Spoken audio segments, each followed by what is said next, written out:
உங்க ஆந்திரா ஸ்டைல்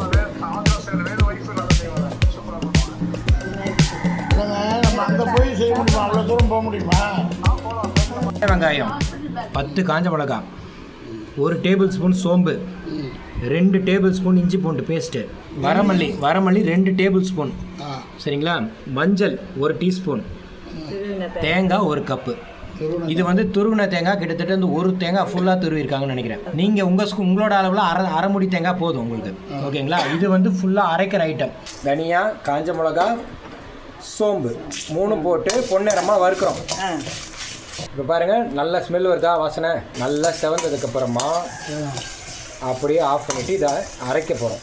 இப்போ நல்லா செவந்து வந்துருச்சா? இப்போ போதும். இப்போ இதை அப்படியே அரைக்கிறதுக்கு மிக்ஸி ஜாரில் போட்டு ட்ரான்ஸ்ஃபர் பண்ணிக்கலாம். இப்போ ஏன் காம்பு இது போடல நீங்கள்? இதில் காம்பு போட மாட்டோம். எனக்கு நீ போடணும்னு சொல்லி அது வேறு, போடனா போடலாம், அது வேறு. ஸ்டார்ட் பண்ணு.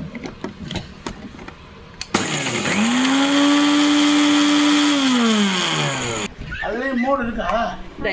இப்போ இந்த மாதிரி தான் அரைக்கணும், ரொம்ப அப்படி தான் இருக்கணும். வெறும் நீ இதை எடுத்து தேங்காய் போடணும். இப்போ அதுலேயே தேங்காய் போட்டிருக்கீங்க.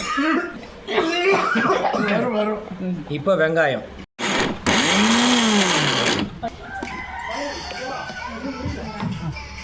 இது பாருங்க, ஒரு 2 ஸ்பூன் தண்ணி வேணா ஊற்றிக்கலாம், சரியா? அரையிலனா அப்போ தான் நல்லா எல்லாமே க்ளீனாக அரையும். இல்லைன்னா வெங்காயம் தனியாக அது தனியாக இருக்கும். அப்படியே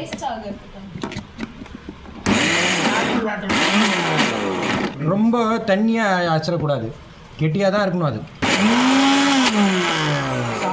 சால்ட்டு, தண்ணி 5 ஐட்டம். அதுக்கப்புறம் அரைக்கிறது ஓகே. இப்போ இந்த பதத்துக்கு அரைச்சிக்கணும். இந்த பாருங்கள், இந்த பதம் சட்னி பதம். தண்ணி அதிகமாக ஊற்றலை, தண்ணி வந்து 2 ஸ்பூனாக ஊற்றி கொஞ்சம் கொஞ்சமாக அரைச்சாங்க. ஓரளவுக்கு தண்ணி போதுனதுக்கப்புறம் விட்டுட்டாங்க. இந்த அளவுக்கு திக்னஸாக இருக்கணும் மசாலா.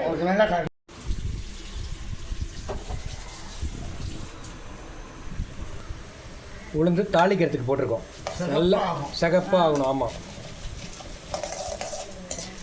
தேங்காய் எண்ணெய் வாசனை பார்த்தீங்களா எப்படி இருக்குது? இதை வந்து நாங்கள் நெல்லூர்லேருந்து இறக்கியிருக்கோம். தேங்காய் எண்ணெய் எங்களுக்கு செட்டாக வந்துடும். கடலை எண்ணெய், நல்லெண்ணெய், தேங்காய் எண்ணெய், நெய் எல்லாம் வந்துடும். சமையலில் ரொம்ப முக்கியமானது எதை எப்போ போடணுன்றது தான். ஃபஸ்ட்டு எடுத்தோன்னே உளுந்து போட்டு தான் வறுக்கிறாங்க. இப்போ செவந்துருச்சு, கடுகு போட்டுடுறோம். இப்போ கடுகு நல்லா பொரியணும். கடுகு, ஆமாம், கடுகு இப்போ பொரியும் பாருங்கள், பட்டப்பட்டன்னு வெடிக்கும். கருவேப்பிலை கடைசியாக 4ஆவதாக போடுறோம். விசில் எத்தனை வந்துச்சு? 3. ஞாபகம் வச்சுக்கோங்க. இப்போ செவந்துருச்சு. இப்போ கருவேப்பிலை போட்டால் தெரிக்கும், பின்னாடி போயிடுங்க, சரியா? இப்போ 4 ஐட்டம் போட்டாச்சு. ஆண்டி இஞ்சி பூண்டு ஓகே. இதை பாருங்கள், சிக்கனை பொடியாக அரிஞ்சு வச்சுருக்கோம், சின்னதாக. இந்த சைஸில் அரியணும், ஞாபகம் வச்சுக்கோங்க. தண்ணி இல்லாமல் அழகாக சிக்கனை போட்டாச்சு. இப்போ மொத்த சிக்கனும் இது வந்து 1 கிலோ. ஆண்டி 1 கிலோவா? 3/4 கிலோ சிக்கன். இது பிராய்லர் போட்டால் ரொம்ப வேகணும். இப்போ இஞ்சி பூண்டு பேஸ்ட்டும் போட்டாச்சு. எவ்வளோ? 2 ஸ்பூன் போட்டிருக்கோம். ஆமாம், இப்போ இஞ்சி பூண்டு போட்டாச்சு. சிக்கன் ரெட்டிஷ்லேருந்து தன்னாலே ஒயிட்டாக மாறுது பாருங்கள், சரிதா? அவ்வளோதான். இப்போ மூடி போட்டுருணும். Chicken வேகிறதுக்கான time. இன்னும் நம்ம அந்த அரைச்ச மசாலா போடல, அது அப்படியே தான் இருக்குது. ஆமாம், போட்டுட்டு மூடி வச்சிடணும் சிக்கன் வேகிறதுக்கு. இன்னும் மசாலா இன்னும் நம்ம போடல. லைட்டாக எப்போ மாறிச்சோ அதுக்கப்புறம் தண்ணி வெளியே வந்ததுக்கப்புறம் தான் இந்த மசாலாவை ஆட் பண்ணுறோம். ஓகே, மூடி போட்டு வேக வச்சோம். இப்போ மசாலா பாருங்கள், 2 பெரிய கரண்டி அளவுக்கு போட்டிருக்கோம் மசாலா. அப்போது கிட்டத்தட்ட 3ல் 1 பாகம், 3னா 3 அளவுக்கு சிக்கனும் 1 பாகம் மசாலா அளவுக்கு வந்திருக்கு. கரெக்டாக? ஒரு சிக்கன் வந்து 1 கை 2 கை சிக்கன் போட்டோம்னா 3/4 அளவுக்கு மசாலா போட்டிருக்கோம். ஓகேவா? புரிஞ்சா இப்போ உங்களுக்கு? இப்போ இதை வந்து கொஞ்சம் இந்த மசாலா கலந்த தண்ணியும் சேர்த்து, அந்த பாத்திரத்தில் கழுவுன தண்ணி இருக்குல்ல, இந்த மசாலாவோட தண்ணி, அதையும் மிக்ஸ் பண்ணி அந்த தண்ணியை வந்து ஒரு 3/4 டம்ளர் தண்ணி ஊற்றிடுறோம். அடுத்து உப்பு போடணும். இப்போ தான் உப்பு நம்ம ஆட் பண்ணுறோமே, இது வரைக்கும் உப்பு போடல. 2 இருங்க இது வந்து இந்த அளவுக்கு நீங்கள் பண்ணுற அளவுக்கு இப்படி பண்ணக்கூடாது, அதையும் நான் சொல்லித்தரேன். இப்போ இதை போட்டு மிக்ஸ் பண்ணி வச்சுட்டு ஒரு வேக வந்ததுக்கு அப்புறமா டேஸ்ட் பண்ணி பார்க்கணும் இப்போ கரெக்டாக இருக்கா இல்லையான்னு.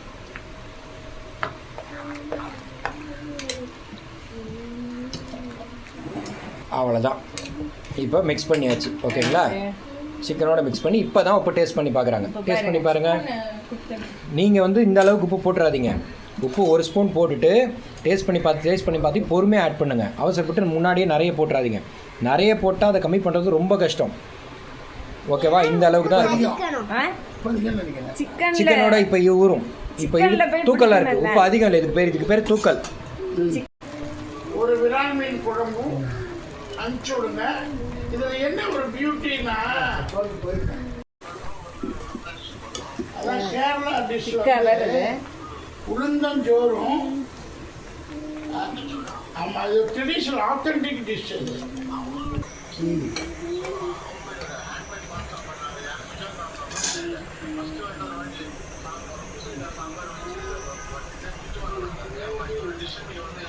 அது தந்தூரி தொட்டுக்கட்டு வச்சுக்கிறாங்க.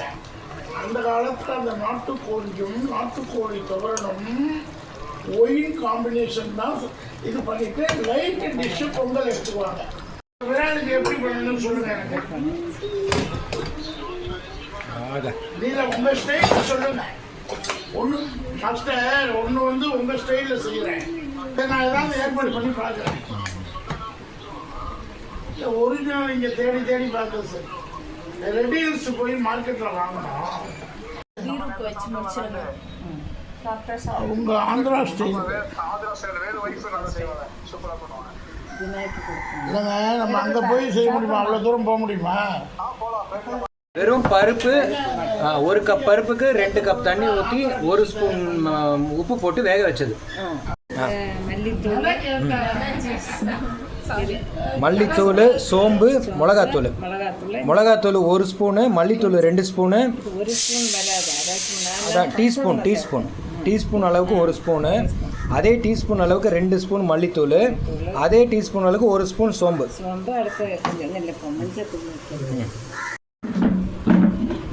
மஞ்சத்தூள் ஒரு 1/2 டீஸ்பூன். Okay, ton. 2 பச்சை மிளகாய், தேங்காய். ஓகே, இப்போ இந்த சூடு பண்ண மசாலா. இது வந்து அந்த பருப்பு கறிக்காக.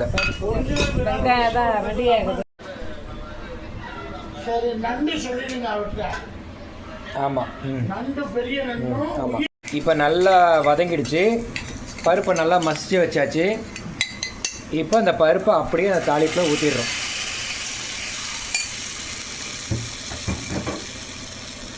அதை ஒரு 2 கலரிட்டு இப்போ இந்த அரைச்ச தேங்காய் இருக்குல்ல, அது தேங்காய் விழுது, அதையும் போட்டாச்சு.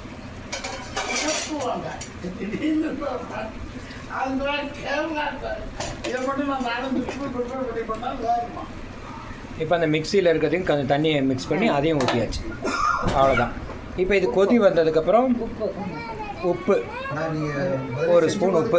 ஆல்ரெடி பருப்பில் உப்பு போட்டிருக்கோம். இது வந்து தாளிப்புக்காக சேர்த்து ஒரு சின்ன கொஞ்சம் உப்பு சேர்த்துருக்கோம். வேணும்னா போடலாம். டேஸ்ட்டு பார்த்துட்டு உப்பு கம்மியாக இருந்தால் கூட இருக்கோ கம்மியாக இருக்கோ அதுக்கேற்ற மாதிரி உப்பு போட்டுக்கணும். அவ்வளோதான். இப்போ இது கொதி வந்தோடனே இறக்க போகிறோம். உப்பு டேஸ்ட் பார்த்தாச்சு, கரெக்டாக இருக்குது.